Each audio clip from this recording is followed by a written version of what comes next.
The forest had always held a certain allure for me, a place where sunlight filtered through the trees and shadows danced on the forest floor. But that summer, after hearing the unsettling stories whispered among the locals, my fascination turned into a mix of dread and curiosity. They called it Blackwood Forest, a name that sent shivers down spines and kept many from venturing too close. It was said that those who wandered into its depths could easily become lost, not just in the winding paths but in time itself. There were tales of a figure seen lurking among the trees, a shadow that whispered secrets to the unwary, drawing them deeper into the woods. Some claimed to hear voices, faint cries for help, echoing through the pines, but no one ever found the source. Still, the pull was irresistible. I packed my backpack with essentials, a flashlight, water, a map, though I knew how useless it would be. My friends tried to dissuade me, warning me about the spirit that haunted the forest, but I brushed off their fears. I needed to see it for myself, to uncover the truth behind the whispers. As I stepped into the forest, the light dimmed, the air growing cooler and thicker.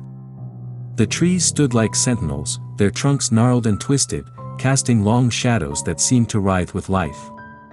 The deeper I walked, the more the forest seemed to close in around me, the sounds of the outside world fading away.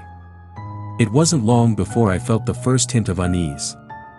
The silence was oppressive, broken only by the crunch of leaves beneath my feet. I pulled out my flashlight, its beam cutting through the thickening gloom. As I ventured further, I began to hear the whispers, soft, barely audible, like a breeze rustling through the branches. I paused, straining to make sense of the sounds. "Help, help me." The voice was faint, a chilling echo that sent a chill racing down my spine.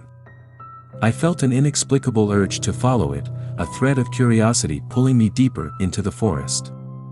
I pressed on, my heart pounding as the light from my flashlight flickered, casting eerie shadows that danced along the trees. "Help, please," the voice grew stronger, more insistent, leading me deeper into the heart of Blackwood. I tried to shake off the growing dread, convincing myself it was just my imagination. But as I pushed further, the whispers morphed into a chorus of cries, intertwining with the rustling leaves. "Don't leave me." Suddenly, I stumbled upon a clearing. The moonlight poured down, illuminating a small, weathered cabin that seemed out of place among the towering pines. It stood as a reminder of lives once lived, its windows dark and empty. Curiosity gripped me, and despite every instinct urging me to turn back, I approached the cabin. The door creaked open as if inviting me in. I stepped inside, the air stale and thick with dust. A single lantern hung from the ceiling, casting a warm, flickering glow. Old photographs lined the walls, smiling faces frozen in time, families posing under the same oppressive trees that now surrounded me. But the joy in those pictures felt hauntingly out of place. "Help me." The voice now came from within the cabin, a soft plea that resonated through the air. My heart raced as I turned, eyes darting around the dimly lit room. "Is anyone there?" I called out, my voice trembling.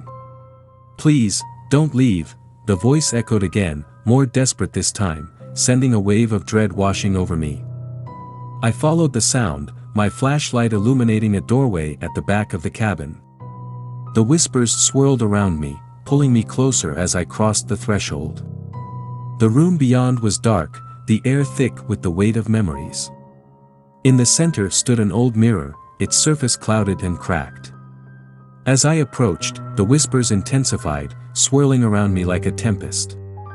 I gazed into the mirror, and my breath caught in my throat.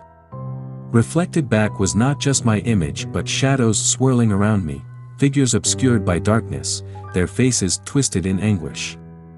"Help us," they cried, voices overlapping in a haunting symphony of despair. I staggered back, fear gripping my heart. "What do you want?" I shouted, panic rising in my chest. "Who are you?" "Trapped, lost," the figures replied, their voices melding into a chilling wail. "You must free us." My mind raced as I backed away from the mirror, feeling the temperature drop around me. "How?" What do you want me to do? Find the heart of the forest, they urged, their forms beginning to fade. Only then can you break the curse. With that, the mirror cracked, and the figures vanished, leaving me breathless in the darkness. I stumbled back into the main room, heart racing as I fought to comprehend what had just happened. I had to find the heart of Blackwood Forest, whatever that meant. As I stepped outside, the forest felt alive, the trees shifting and whispering secrets I could barely grasp. I clutched my flashlight tightly, its beam flickering as I navigated the winding paths. The cries echoed in my mind, urging me forward, a mix of fear and determination propelling me deeper into the darkness. Hours passed, the moon sliding across the sky as I ventured further into the forest's depths. Each step felt heavier, as if the ground itself was trying to pull me down. The whispers had grown quieter, replaced by an unsettling stillness that pressed against my ears. Finally, I stumbled into another clearing, this one larger and more foreboding. At its center stood a massive tree, ancient and twisted, its roots stretching like gnarled fingers into the earth. I felt an inexplicable pull toward it, the energy radiating from the tree almost palpable. As I approached, the whispers returned, swirling around me like a storm. "This is the heart," they echoed, filled with both sorrow and hope. "You must break the curse." I placed my hands on the rough bark, feeling a jolt of energy surge through me. "How?" I cried out, desperation flooding my voice. "What do I need to do?" "Speak their names," the whispers urged, a haunting chorus resonating through the air. "Release them from the darkness." I closed my eyes, concentrating on the voices I had heard in the cabin. "Sarah. Mark. Lisa," I began, my voice trembling as I called out their names. "You are not forgotten. I release you." As I spoke, the ground trembled beneath me, and the wind picked up, howling through the trees. The air crackled with energy, the whispers transforming into a cacophony of cries. I felt the weight of the forest pressing down, the shadows gathering like a storm. "Free us," they cried, their voices merging into one desperate plea. With each name I spoke, the energy pulsed, and the shadows began to lift. The massive tree shuddered, its roots convulsing as if awakening from a long slumber. I pressed on, calling out the names of those who had suffered, feeling their spirits rising within me. And then, in a blinding flash, everything changed. The darkness shattered, and light poured into the clearing, illuminating the forest in a warm glow. The figures of the lost emerged from the shadows, their faces serene, free from anguish. They smiled at me, gratitude filling their eyes. "You did it," Sarah whispered, her voice soft yet powerful. "You freed us." As the spirits began to fade, I felt a profound sense of peace wash over me. The oppressive weight of the forest lifted, the whispers subsiding into a gentle breeze. I stood in the clearing, bathed in the warm glow of the moonlight, knowing that I had fulfilled my promise. When I finally made my way back through the forest, the path felt lighter, the trees less ominous. The air was filled with the soft rustle of leaves and the distant call of night creatures. I had faced the darkness and emerged, not just for myself but for those who had been lost. The stories of Blackwood Forest would live on, but they would no longer be tales of despair. They would be reminders of hope, of the strength it took to confront the shadows and emerge into the light. As I stepped out of the trees and into the embrace of the night sky, I felt a renewed sense of purpose, ready to share the story of those who had found their way home.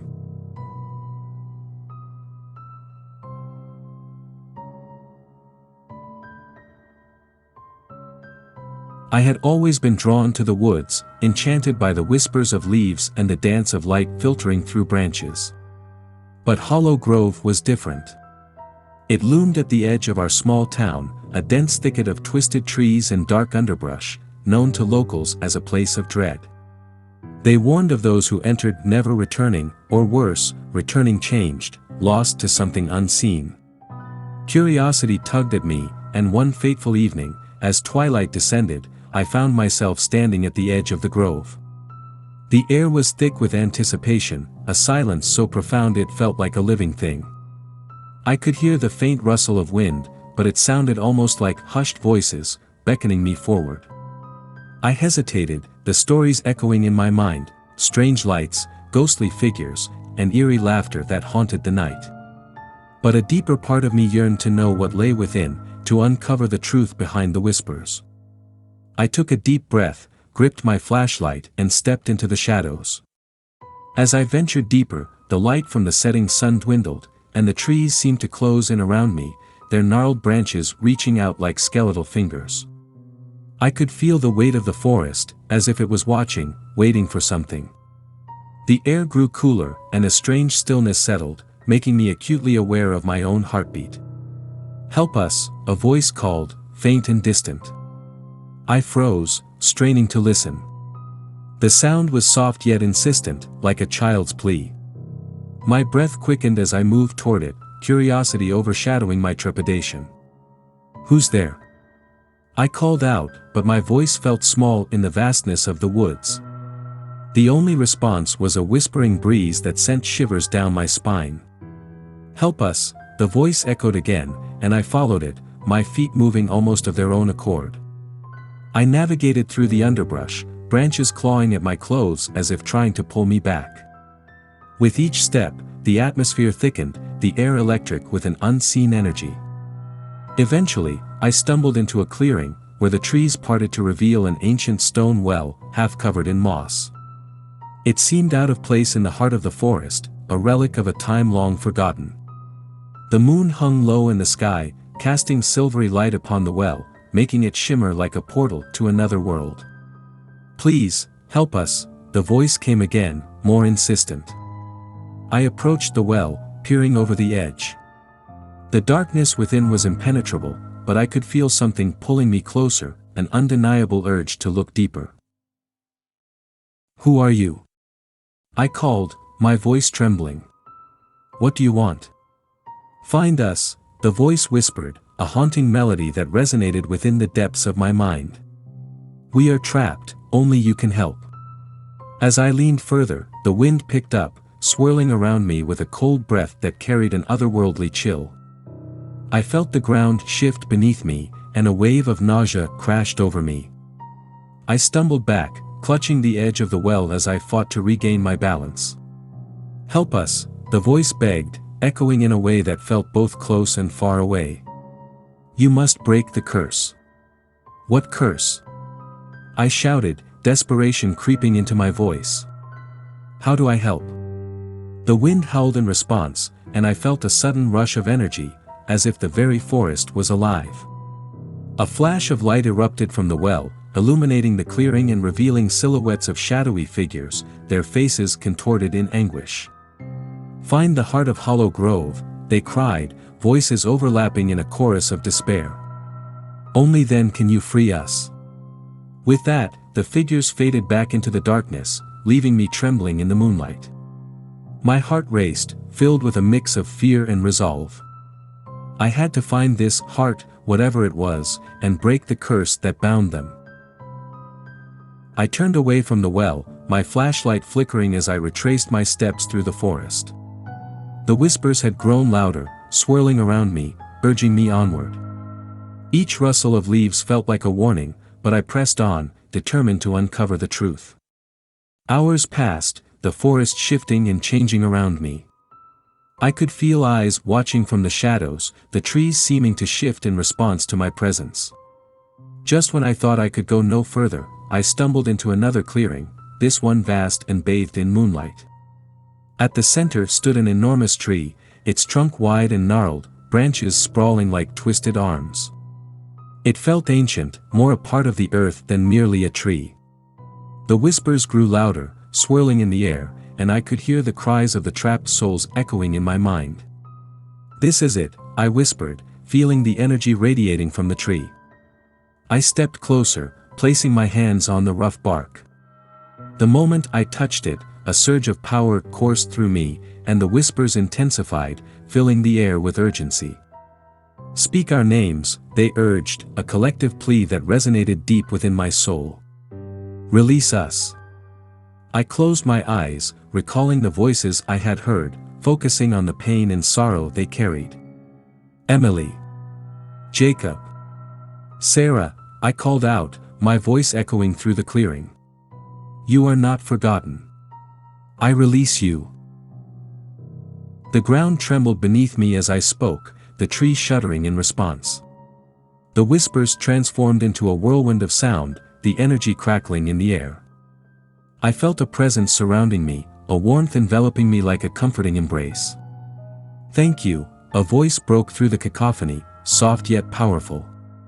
You have freed us. As I opened my eyes, the shadows began to lift, revealing ethereal figures emerging from the tree, their faces serene and grateful. They glowed in the moonlight, their expressions filled with peace.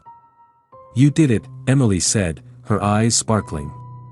You broke the curse. The darkness that had bound them dissipated, and with each passing moment, their forms began to fade, merging with the light of the moon. Live for us, Jacob whispered, his voice filled with warmth. Carry our memories with you. With a final, radiant smile, they vanished into the night, leaving me alone in the clearing, the air now still and tranquil. I stood there, overwhelmed, knowing I had not only uncovered the truth but had also helped those who had been lost for so long. As I made my way back through Hollow Grove, the forest felt lighter, the oppressive weight lifted. The whispers had transformed into gentle rustles, the trees no longer looming but welcoming. I stepped out of the woods, feeling the cool night air wash over me, a sense of fulfillment filling my heart.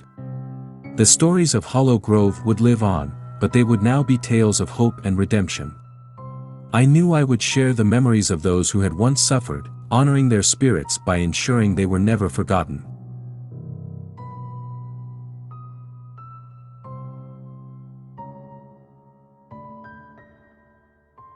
Fernwood Forest had always been a place of beauty, its dense canopy allowing only dappled sunlight to reach the ground. I had grown up in the town nearby, hearing tales of the forest's enchanting glades and vibrant wildlife. But as I got older, I began to hear whispers of something darker, stories of those who entered the forest and never returned, their laughter swallowed by the shadows. One autumn afternoon, curiosity got the better of me. The vibrant colors of the leaves beckoned, and I felt a pull to explore the woods I had known all my life. I promised myself I'd only go a little way in, just to see the famous elder tree, a massive oak said to be the heart of the forest. Armed with my camera and a sense of adventure, I set off down the narrow trail.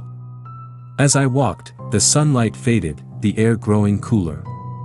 The forest felt alive, a symphony of rustling leaves and distant bird calls. Yet, as I ventured deeper, the sounds began to fade, replaced by an unsettling silence. The trees stood like ancient sentinels, their twisted branches reaching for the sky as if warning me to turn back. Just a little further, I whispered to myself, pushing away the rising sense of unease.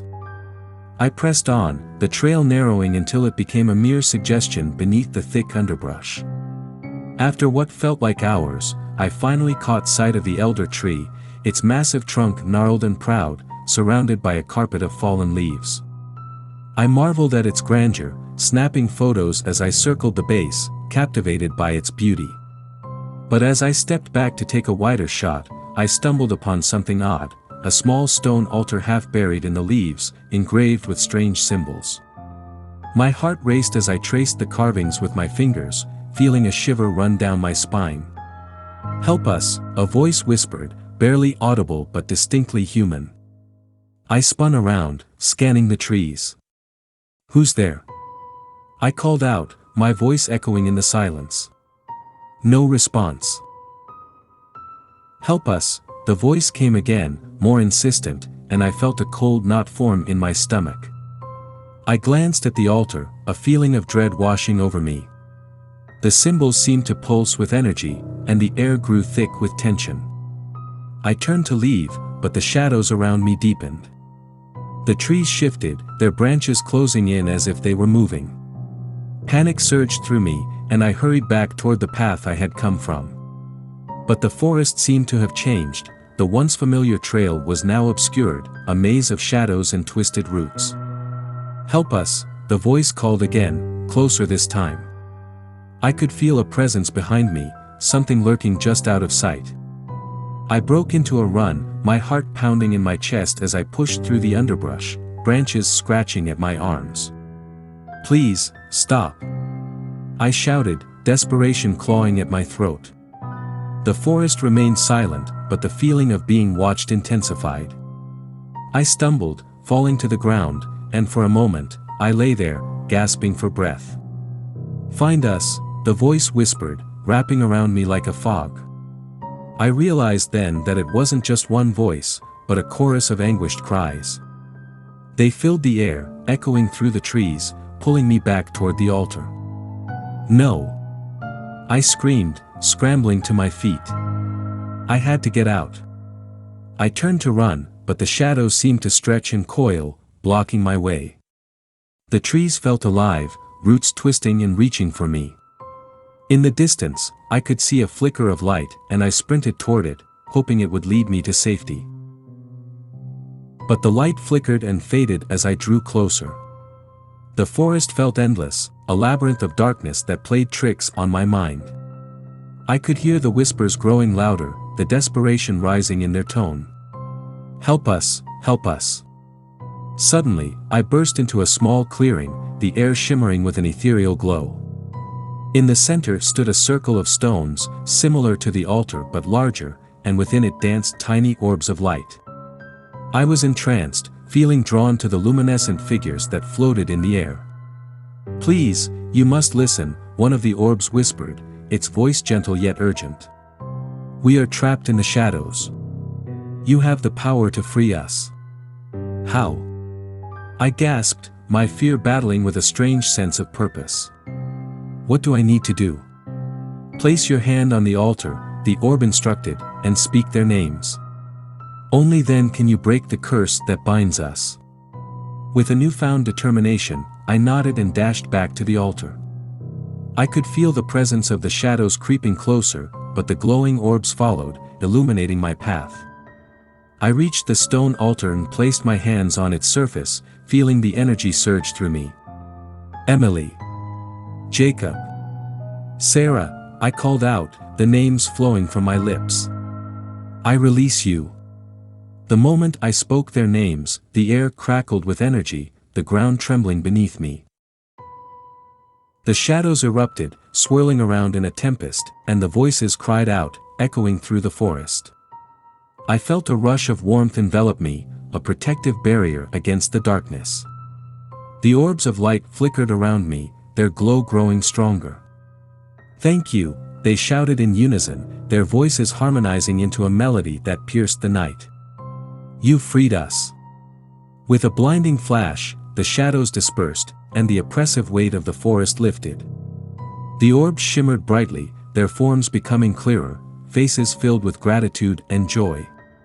As they began to fade, they reached out, their expressions filled with warmth. "Live for us," one whispered, and in that moment, I understood the weight of their request. I nodded, tears streaming down my face as they vanished into the night. The forest felt alive again, the whispers now soft and peaceful. I stood there, surrounded by the beauty of Fernwood, knowing I had changed the fate of those who had been lost. As I made my way back, the path opened before me, guiding me home.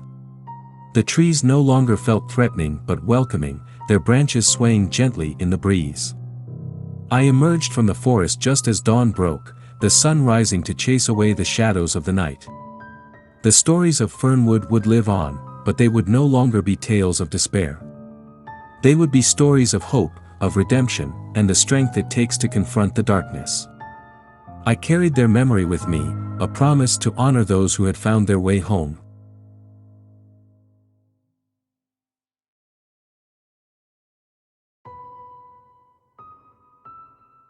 In the small town of Eldridge, nestled at the foot of the Misty Mountains, there was a forest that locals referred to simply as the Echoing Woods.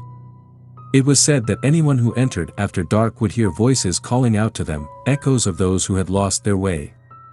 The townsfolk warned against venturing in, especially at night, for fear of becoming one of those lost souls. I had always been skeptical of such tales, convinced they were mere folklore meant to keep children from wandering too far. But when I heard my friends discussing a camping trip into the woods, I felt a rush of excitement. I wanted to experience the forest for myself, to confront the shadows and uncover the truth behind the stories. As the sun dipped below the horizon, we gathered our gear and set off. The air was crisp, and the laughter of my friends filled the forest, lightening the tension that had started to creep in. We set up camp in a small clearing, surrounded by towering trees that seemed to close in around us. As darkness settled, we gathered around the campfire, sharing ghost stories and roasting marshmallows. It was all in good fun until one of my friends, Jake, suggested we venture deeper into the woods. "Let's see if we can find the source of the echoes," he urged, his eyes sparkling with mischief. Reluctantly, I agreed. A part of me was still convinced that the tales were just that, tales. We grabbed our flashlights and ventured down a narrow path that twisted deeper into the forest. The moonlight barely penetrated the dense canopy, casting eerie shadows that danced along the ground. As we walked, I began to hear it, the faintest whispering echoing through the trees. "Help us, find us." It was distant at first, but the words felt like a chill creeping down my spine. I glanced at my friends, but they seemed unaware, laughing and joking as if the forest didn't weigh heavy with an unseen presence. The deeper we went, the more the whispers grew louder. "Help us," it called again, a mournful wail that sent shivers through me. I stopped, heart pounding, and turned to my friends. "Did you hear that?" They shrugged, chuckling nervously. "It's just the wind, man," Jake said, waving his flashlight around as if to chase away the shadows. But I knew it was more than just the wind. I felt it, the oppressive weight of the forest, the sense of being watched. I pressed on, drawn by the haunting voices that seemed to echo from all directions. "Help us," it echoed again, more urgent this time. Suddenly, the laughter stopped. The air grew heavy, the atmosphere thick with tension. "Maybe we should turn back," Sarah suggested, her voice wavering. I could see fear creeping into her eyes, mirroring my own. "Just a little further," Jake urged, his bravado faltering. "We're almost there." We continued on, the path narrowing until it was barely a trail. The trees loomed over us, their branches twisting like skeletal fingers. I could feel the shadows closing in, and the voices became clearer, now sounding almost like a chorus. "Find us, help us." Then, without warning, the ground beneath us began to tremble. A low rumble echoed through the forest, and I stumbled, grabbing onto a nearby tree to steady myself. What the hell was that? I shouted, panic rising in my chest. The whispers escalated, swirling around us in a frenzy. "Help us! Help us!" The voices cried, now sounding desperate. I could see my friends looking around in confusion, fear etched on their faces. "Run!" I shouted, but it felt like the shadows were grabbing at us, pulling us back into the depths of the woods. We turned and fled, the darkness closing in, our flashlights flickering wildly as we raced down the path. But the forest had become a maze. No matter how fast we ran, we couldn't find our way back to the clearing. The trees shifted and moved, creating an ever-changing labyrinth of branches and roots. The whispers grew louder, surrounding us, drowning out our cries for help. "Where are we?" Sarah cried, her voice breaking. I could hear the tremor of fear in her tone, and my heart sank. I had to keep us together, to lead us out of this nightmare.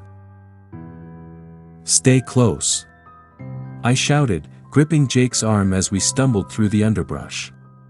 But the shadows pressed in on us, the whispers turning into anguished screams. "Help us! Find us!" I felt the pull of the darkness, an almost magnetic force drawing me in. My heart raced as I fought against it, forcing myself to focus on my friends. We had to escape, to break free from whatever spell the forest had cast upon us. Suddenly, we broke into a clearing, one I recognized from earlier. The elder tree stood before us, its massive trunk illuminated by the moonlight. I felt a glimmer of hope, but as we approached, the whispers grew deafening, echoing off the bark. "Help us! Help us!" they cried, swirling around us like a tempest. "Touch the tree!" Jake shouted, as if he had come to a realization. "It's the source. It must be." I nodded, my instincts kicking in. We rushed to the tree, placing our hands on its rough bark. The moment we did, a shockwave of energy surged through us, and the whispers turned into a cacophony of screams. "Speak their names!" Sarah cried, and it hit me, those who were trapped. The lost souls of the forest. I closed my eyes, calling out the names that had lingered in my mind since we entered. Emily. Jacob. Sarah. With each name I spoke, the ground trembled beneath us, and the shadows began to writhe, as if they were being pulled away. "You are not forgotten. I release you," I shouted, my voice rising above the chaos. The screams morphed into cries of gratitude, and the energy around us intensified. I felt warmth enveloping me, a light breaking through the darkness. The forest trembled as if awakening from a long slumber. As the last name escaped my lips, a blinding light enveloped us, illuminating the clearing in a brilliant glow. The shadows began to dissipate, swirling away like smoke in the wind. The whispers faded, replaced by a serene silence. When the light finally dimmed, I opened my eyes to find the clearing transformed. The elder tree stood tall and proud, its bark glistening, the forest bathed in a gentle glow. The oppressive weight was gone, replaced by a sense of peace. My friends and I stood together, breathing heavily, our hearts still racing. We had faced the darkness and emerged victorious, but the reality of what we had encountered hung heavily in the air. As we made our way back through the now familiar path, the trees felt different, less menacing.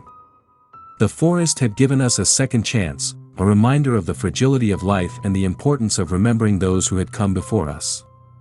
We reached the edge of the woods just as dawn broke, the first rays of sunlight piercing through the trees. We looked back, knowing that the echoes of the forest would forever linger in our memories, a testament to the souls we had freed. From that day forward, I vowed to share the stories of the echoing woods, to honor those who had been lost and remind others of the power of courage and connection. The forest would no longer be a place of fear, but a sanctuary of hope and remembrance.